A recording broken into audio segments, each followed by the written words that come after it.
Bienvenidos a nuestro podcast La Biblia en un año, día 96. Solo una cosa es necesaria. Me encontré con Jesús de una manera personal por primera vez en 1974. Muy poco después escuché una charla que a día de hoy, tantos años después, todavía recuerdo. La dio un hombre de 80 años y el título era Las 5, una sola cosa. Su charla subrayaba 5 momentos en los que se usa la expresión una sola cosa en la Biblia. Cada una de ellas habla de nuestras prioridades. Una de esas 5 ocasiones se da en nuestro pasaje del Nuevo Testamento de hoy, Lucas capítulo 10, versículo 42. Tengo gran simpatía por Marta. Jesús le dijo: estás inquieta y preocupada por muchas cosas. Versículo 41. En la vida hay muchas cosas, pero Jesús dice que solo una es necesaria. Versículo 42. María era la que había puesto sus prioridades en el orden correcto. Hoy le estaré leyendo la Biblia en la Nueva Versión Internacional. Ubiquémonos en el libro de los Salmos, Salmos 41, versículos del 7 al 13. Al director musical, Salmo de David. Todos mis enemigos se juntan y murmuran contra mí. Me hacen responsable de mi mal. Dicen: le ha afligido un mal devastador. De esa cama no volverá a levantarse. Hasta mi amigo cercano, en quien yo confiaba y que compartía el pan conmigo, se ha vuelto contra mí. Pero tú, Señor, ten piedad de mí. Haz que vuelva a levantarme para darle su merecido. En esto conozco que te he agradado, en que mi enemigo no triunfe sobre mí. Por mi integridad me sostienes, y en tu presencia me mantendrás para siempre. Bendito sea el Señor, el Dios de Israel, por los siglos de los siglos. Amén y amén. Punto 1. La prioridad de su presencia. Puedes conocer la presencia de Dios y gozarte en ella en medio de todos los retos de la vida. David tuvo sus preocupaciones y sus distracciones, tuvo sus enemigos y, como Jesús dice, hasta mi mejor amigo en quien yo confiaba y que compartía el pan conmigo me ha puesto la zancadilla. Versículo 9, ver también Juan 13, 18. Ten confianza como David la tuvo en el triunfo definitivo del bien sobre el mal. Salmo 41, versículo 11, la parte B. Has de saber que Dios se complace en ti. Versículo 11, la parte A. El deseo arrollador de David es que Dios lo mantenga en su presencia. Versículo 12. Haz de esto tu mayor prioridad. Es para lo que has sido creado. La presencia de Dios satisface tus necesidades más profundas. Oremos. Padre, ayúdame en el día de hoy a disfrutar del gozo de tu presencia en medio de todos los retos y dificultades de la vida. Amén. Ubiquémonos en el libro de Lucas capítulo 10. Estaré leyendo del versículo 25 en adelante y estaré leyendo Lucas capítulo 11. En esto se presentó un experto en la ley y para poner a prueba a Jesús se puso de pie y le hizo esta pregunta: Maestro, ¿qué debo hacer para heredar la vida eterna? Jesús respondió: ¿qué está escrito en la ley? ¿Cómo la interpretas tú? Como respuesta, el hombre citó: ama al Señor tu Dios con todo tu corazón, con todo tu ser, con todas tus fuerzas y con toda tu mente, y ama a tu prójimo como a ti mismo. Bien contestado, dijo Jesús, haz eso y vivirás. Pero él quería justificarse, así que preguntó a Jesús: ¿y quién es mi prójimo? Jesús respondió: Bajaba un hombre de Jerusalén a Jericó y cayó en manos de unos ladrones. Le quitaron la ropa, lo golpearon y se fueron, dejándolo medio muerto. Resulta que viajaba por el mismo camino un sacerdote quien, al verlo, se desvió y siguió de largo. Así también llegó a aquel lugar un levita y al verlo se desvió, siguió de largo. Pero un samaritano que iba de viaje llegó a donde estaba el hombre y viéndolo se compadeció de él. Se acercó, le curó las heridas con vino y aceite y se las vendó. Luego lo montó sobre su propia cabalgadura, los llevó a un alojamiento y lo cuidó. Al día siguiente sacó 2 monedas de plata y se las dio al dueño del alojamiento. Cuídemelo, le dijo, y lo que gaste usted de más, se lo pagaré cuando yo vuelva. ¿Cuál de estos tres piensas que demostró ser el prójimo que cayó en manos de los ladrones? El que se compadeció de él, contestó el experto en la ley. Anda entonces y haz tú lo mismo, concluyó Jesús. Mientras iba de camino con sus discípulos, Jesús entró en una aldea y una mujer llamada Marta lo recibió en su casa. Tenía ella una hermana llamada María que se sentaba a los pies del Señor. Escuchaba lo que él decía. Marta, por su parte, se sentía abrumada porque tenía mucho que hacer, así que se acercó a él y dijo, Señor, ¿no te importa que mi hermana me haya dejado sirviendo sola? Dile que me ayude. Marta, María, Marta, Marta, contestó el Señor. Estás inquieta y preocupada por muchas cosas, pero solo una es necesaria. María ha escogido la mejor y nadie se la quitará. Lucas capítulo 11, del 1 al 4. Un día estaba Jesús orando en cierto lugar. Cuando terminó, dijo uno de sus discípulos, Señor, enséñanos a orar así como Juan enseñó a sus discípulos. Él les dijo, cuando oren, digan, Padre, santificado sea tu nombre. Venga tu reino. Danos cada día nuestro pan cotidiano. Perdónanos nuestros pecados, porque también nosotros perdonamos a todos los que nos ofenden. Y no nos dejes caer en tentación. Amén. Punto 2. Las prioridades de Jesús. ¿Cuáles son tus prioridades? El tiempo con Jesús es algo que tratas de embutir en tu apretada agenda, o más bien planificas tu relación con Él como la prioridad número 1. Un teólogo experto en la ley y laico le hace a Jesús la pregunta del millón sobre el camino a la vida eterna. Jesús nos da el modelo de cómo responder, el cual intentamos seguir en los debates de los grupos pequeños de Alfa. En efecto, Jesús hace esta pregunta, ¿qué piensas tú? Capítulo 10, versículos 23 y 36. El erudito de la respuesta correcta ama al Señor tu Dios con todo tu corazón, con todo tu ser, con todas tus fuerzas y con toda tu mente. Versículo 27. Esta tendría que ser tu mayor prioridad. La siguiente es amar a tu prójimo como a ti mismo. Acto seguido, Jesús plantea otra respuesta que muestra cómo aquel experto en la ley está buscando un vacío legal. Versículo 29. Quiere hacer que el término prójimo tenga un alcance limitado a la familia, los amigos, los parientes, los miembros del mismo pueblo y de la misma comunidad religiosa.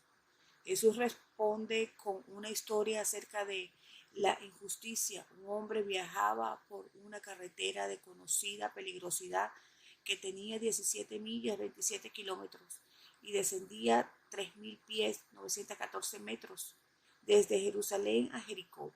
Llevando bienes y objetos de valor, resultó ser víctima de la injusticia, pues le robaron y desnudaron, dándole una paliza para dejarle medio muerto. Versículo 30. Los líderes religiosos pasaron por allí primero, el sacerdote que probablemente venía de presidir los servicios en el templo de Jerusalén, y después el levita, el asistente responsable de la liturgia y la música. Ambos vieron la víctima, versículo 31 y 32, pero ninguno de ellos se detuvo. Existe al menos tres posibles razones por las que nosotros, igual que ellos, no tomamos partido. Número uno, estamos demasiado ocupados. Probablemente tenían prisa, no querían implicar en una actividad que les quitara tiempo. Número dos, no queremos contaminarnos. Tocar un cuerpo muerto les habría hecho impuros. Durante 7 días, Números capítulo 19, versículo 11, no habrían podido entrar en el templo durante ese periodo de tiempo. Levíticos 21, versículo 1. Podrían haber perdido tu turno de servicio en el templo. Punto 3. No queremos correr un riesgo. Obviamente había ladrones por el lugar. Podría haber sido un engaño para una posible emboscada. El público que escuchaba a Jesús tuvo que sentirse sorprendido por quien resultó ser el héroe de la historia. Jesús eligió a la persona menos aceptada. Los samaritanos eran una raza despreciada por los judíos social, política y religiosamente. Esta es una historia sobre una persona de otra raza y otra religión que tiene compasión. Lucas 10:33. El samaritano dio una ayuda práctica que le costó tiempo, energía y dinero. Versículos 34 y 35. La historia que Jesús contó nos muestra que el hombre de leyes hizo la pregunta equivocada. Versículo 29. La pregunta correcta no es ¿quién es mi prójimo?, sino ¿para quién puedo ser yo prójimo? Jesús enseña la naturaleza absoluta e ilimitada del deber de amar. Jesús vino a destruir todos los las barreras. Nuestro prójimo es la humanidad entera. La reina Isabel II dijo en uno de sus mensajes del día de Navidad, cuando Jesús responde a la pregunta ¿quién es mi prójimo? Para mí como cristiana el significado dado por Jesús es claro. Todo el mundo es nuestro prójimo, sin importar la raza, credo o color.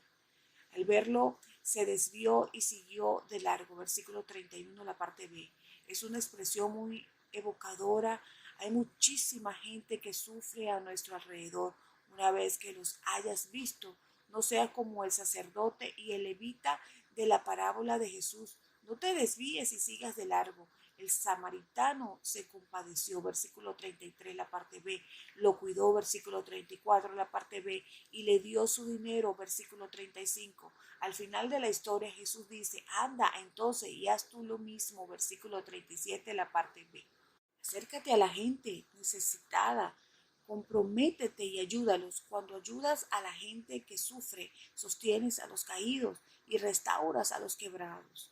Es cuando eres más como Dios. Esta tiene que ser una prioridad alta en tu vida. Eso sí, la siguiente historia muestra que tu capacidad de hacer esto emana de una prioridad aún más alta. María puso sus prioridades en el orden correcto. Ella estaba sentada a los pies del Señor, escuchaba lo que Él decía, versículo 39. Se daba cuenta de que, a pesar de las muchas distracciones y preocupaciones a su alrededor, no había nada más importante que simplemente sentarse a los pies de Jesús, a escucharlo. Esta tendría que ser tu prioridad número uno. Marta estaba demasiado ocupada como para tomarse el tiempo de disfrutar su amistad con Jesús cuando éste visitaba su casa. No pasar tiempo con Jesús es el mayor error que puedes cometer en tu vida espiritual. Nada ha dicho nunca en su lecho de muerte. Me hubiera gustado haber pasado más tiempo en la oficina. Muchos lamentan no haber dedicado más tiempo a sus relaciones más importantes. Probablemente no es casualidad que la siguiente historia que cuenta Lucas trate de Jesús enseñando a sus discípulos cómo orar. Vemos al mismo Jesús modelando la importancia de pasar tiempo con Dios en la oración y en el interés que esto despierta en sus discípulos.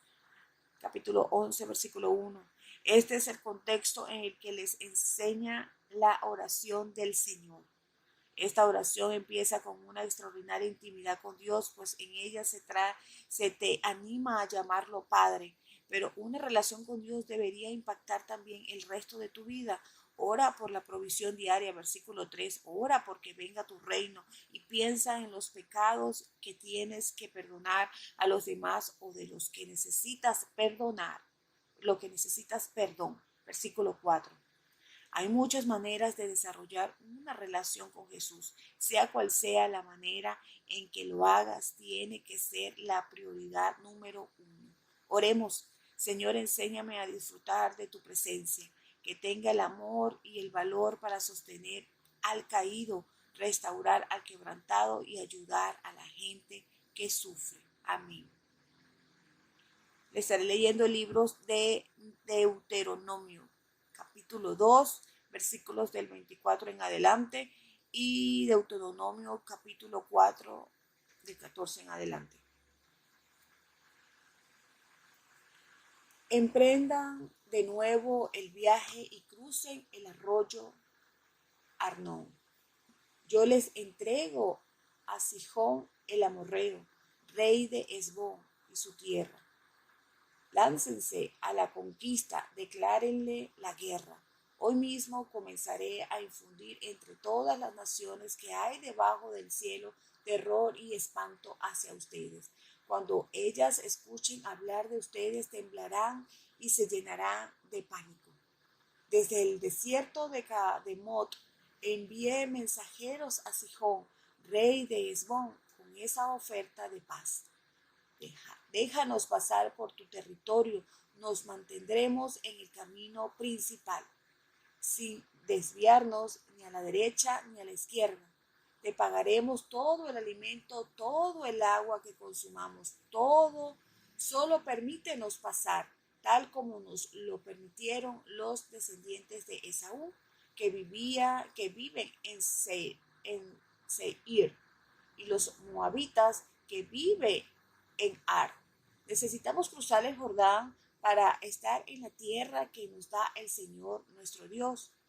Pero Sihón, rey de Hesbón, se negó a dejarnos pasar por allí, porque el Señor nuestro Dios había puesto obstinación en su espíritu y lo había puesto terco, para hacerlo súbdito nuestro como lo es hasta hoy.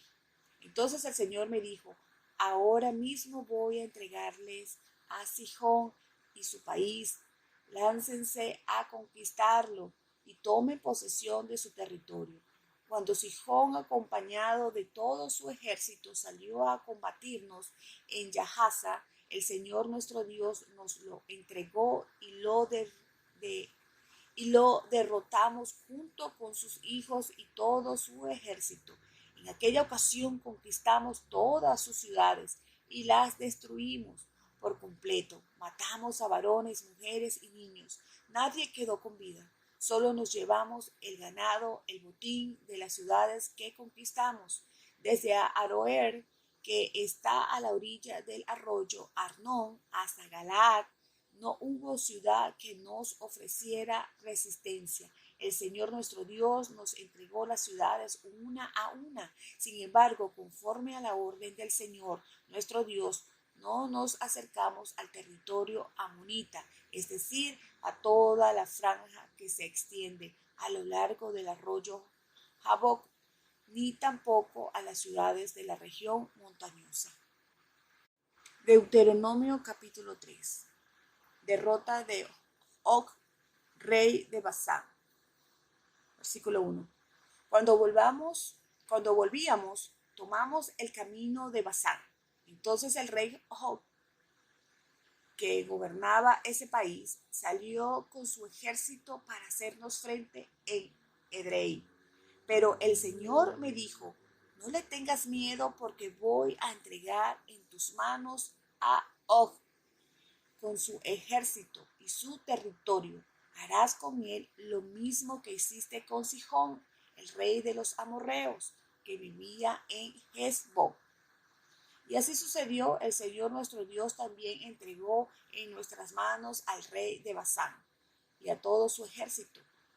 Los derrotamos hasta no dejar sobrevivientes. En aquella ocasión conquistamos todas sus ciudades. Nos apoderamos de las 60 ciudades que se encontraban en la región de Argob, del reino de Og, en Basán.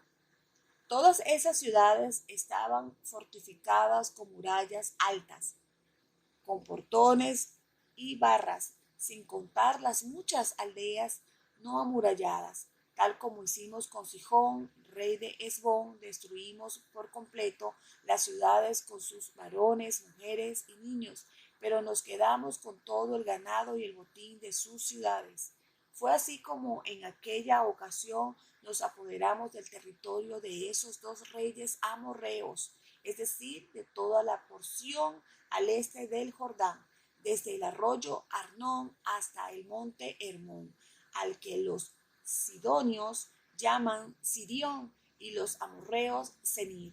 También nos apoderamos de todas las ciudades de la meseta, toda Galaad y todo Basán, hasta Salca y Edrei, ciudades del reino de Og en Basán.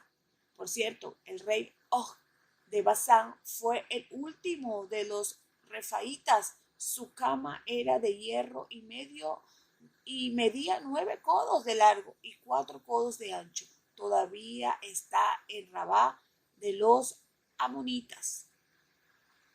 División de la tierra. Versículo 12.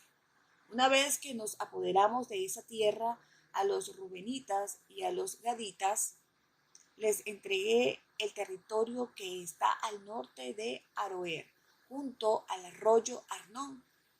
También la mitad de la región montañosa de Galaad con sus ciudades, el resto de Galaad y todo el reino de Og, es decir, Basán, se los entregué a la media tribu de Manasés. Ahora bien, a toda la región de Argob en Basán se la conocía como la tierra de los refaitas. Jair, uno de los descendientes de Manasés, se apoderó de toda la región de Argob hasta la frontera de los gesureos y los macateos. Y a esa región de Basán le puso su propio nombre, llamándola Jabot y Jair, nombre que retiene hasta el día de hoy. A Maquir le entregué Galaad, a los rubenitas y a los gaditas le entregué el territorio que se extiende desde Galaad hasta el centro del arroyo Arnón y hasta el río Jaboc, que marca la frontera de los amonitas. Su frontera occidental era el Jordán en el Araba, desde el lago Kineret hasta el mar de Araba, que es el mar muerto, en las laderas del monte Pisga al oriente. En aquel tiempo di esta orden: el Señor su Dios le ha dado posesión de esta tierra. Ustedes, los hombres fuertes y guerreros, pasen al otro lado al frente de sus hermanos israelitas. En las ciudades que les he entregado permanecerán solamente sus mujeres, sus niños y el mucho ganado que yo sé que ustedes tienen. Podrán volver al territorio que le he entregado hasta que el Señor haya dado reposo a sus hermanos, como se lo ha dado a ustedes, y hasta que ellos hayan tomado posesión de la tierra que el Señor su Dios les entregará al otro lado del Jordán. Instrucciones de Josué. Versículo 21. En aquel tiempo ordené a Josué: con tus propios ojos has visto todo lo que el Señor, el Dios de ustedes, ha hecho con esos dos reyes, y lo mismo haré con todos los reinos por donde vas a pasar. No les tenga miedo, que el Señor su Dios pelea por ustedes. Dios prohíbe a Moisés cruzar el Jordán. Capítulo 23. versículo 23. En aquella ocasión supliqué al Señor: tú, Señor y Dios, has comenzado a mostrarle a tu siervo tu grandeza y tu poder. Pues, ¿qué Dios hay en el cielo o en la tierra capaz de hacer las obras y los prodigios que tú realizas? Déjame pasar y ver la buena tierra al otro lado del Jordán, esa hermosa región montañosa y el Líbano. Pero por causa de ustedes, el Señor se enojó conmigo y no me escuchó, sino que me dijo: basta ya, no me hables más de este asunto. Sube hasta la cumbre del Pisga y mira al norte, al sur, al este y al oeste. Contempla la tierra con tus propios ojos, porque no vas a cruzar este río Jordán. Dale a Josué la debidas instrucciones, anímalo y fortalécelo, porque será él quien pasará al frente de este pueblo y quien les dará en posesión la tierra que vas a ver. Y permanecimos en el valle frente a Bet Peor. Deuteronomio capítulo 4, versículo 1. Ahora, israelitas, escuchen los estatutos y las leyes que enseño, para que los pongan en práctica. Así vivirán y podrán entrar en la tierra que el Señor, el Dios de sus antepasados, les da en posesión. No añadan ni quiten palabra alguna de esto que yo les ordeno. Más bien cumplan los mandamientos del Señor su Dios. Ustedes vieron con sus propios ojos lo que el Señor hizo en Baal Peor, y como el Señor su Dios destruyó de entre ustedes a todos los que siguieron al Dios de ese lugar, pero ustedes, los que se mantuvieron fieles al Señor su Dios, hoy todavía están vivos. Miren, yo les he enseñado los estatutos y leyes que me ordenó el Señor mi Dios, para que ustedes los pongan en práctica en la tierra de la que ahora van a tomar posesión. Obedézcanlos y pónganlo en práctica. Así demostrarán su sabiduría e inteligencia ante las naciones. Ellas oirán todos estos estatutos y dirán: en verdad, este es un pueblo sabio e inteligente. Esta es una gran nación, porque nación grande hay que tenga dioses tan cerca de ella como lo está de nosotros el Señor nuestro Dios cada vez que lo invocamos. ¿Y qué nación hay tan grande que tengan estatutos y ordenanzas tan justas como todas estas leyes que hoy les expongo? Pero tengan cuidado. Presten atención y no olviden las cosas que han visto sus ojos, ni las aparten de sus corazones mientras vivan. Cuéntenselas a sus hijos y a sus nietos el día que ustedes estuvieron ante el Señor su Dios en Horeb. Él me dijo: convoca al pueblo para que se presente ante mí y oiga mis palabras, para que aprendan a temerme todo el tiempo que vivan en la tierra y para que enseñen esto mismo a sus hijos. Ustedes se acercaron al pie de la montaña y allí permanecieron mientras la montaña ardía en las llamas que llegaban hasta el cielo mismo, entre negras nubes y densas oscuridad. Entonces el Señor les habló desde el fuego y ustedes oyeron el sonido de las palabras, pero no vieron forma alguna. Solo se oía una voz. Él les dio a conocer su pacto, los 10 mandamientos, los cuales escribió en 2 tablas de piedra y ordenó que los pusieran en práctica. En aquel tiempo el Señor me ordenó que les enseñara los estatutos y las leyes que ustedes deberán poner en práctica en la tierra que van a poseer al cruzar el Jordán. Punto 4. La prioridad de la relación. Moisés recuerda cómo Dios le ha dado la tierra y también los mandamientos, pero el mayor privilegio recibido por el pueblo de Dios no es la tierra o la ley, sino el amor de Dios. ¿Qué nación hay que tengan los dioses tan cerca de ella como tenemos nosotros al Señor nuestro Dios cada vez que lo invocamos? Capítulo 4, versículo 7, en la versión Dios habla hoy.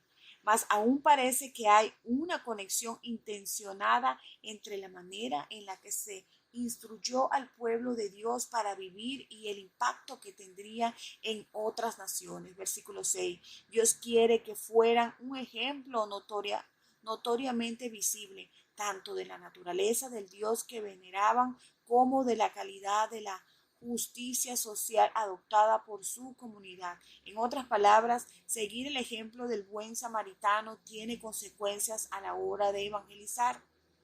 La ley es una expresión del amor de Dios y del deseo de estar cerca de su pueblo. Es por esto que se nos insta, tengan mucho cuidado de no olvidar las cosas que han visto, ni de apartarlas jamás de su pensamiento. Por el contrario, explíquenlas a sus hijos y a sus nietos. Versículo 9. La ley fue dada en el contexto de la alianza, versículo 13, y empieza con el compromiso y el amor de Dios para con nosotros. De la misma manera, la nueva alianza comienza por el compromiso de Dios por medio de la muerte y resurrección de Jesús y por medio del amor de Dios derramado en tu corazón por el Espíritu Santo. Así tienes acceso permanente a la presencia de Dios. Ver Efesios capítulo 2, versículo 18. Oremos al Señor. Padre, ayúdanos a permanecer junto a ti, a vivir en tu presencia, sentarme a los pies de Jesús y escuchar tus palabras, saliendo y poniéndolas en práctica. Amén. La pastora Pipa añade en Lucas 10, 38 al 42, me identifico con María y con Marta. Conozco el sentimiento de tener que multiplicarse intentando preparar algo mientras la gente está sentada, ocupada en temas espirituales y no haciendo nada, mientras quedan montones de cosas por hacer, pero también he experimentado ser la que está sentada en ocasiones, mientras los demás van corriendo, trabajando duro. Me impactó una charla de Brian Houston llamado Carga y Alivio. Ambas son necesarias en la vida. Este devocional fue escrito por la pastora y el pastor Nicky y Pipa Gumbel de la iglesia HTV en Londres. Y esta es la que le dio voz a este devocional, Ingrid Flores. Que Dios le bendiga grandemente.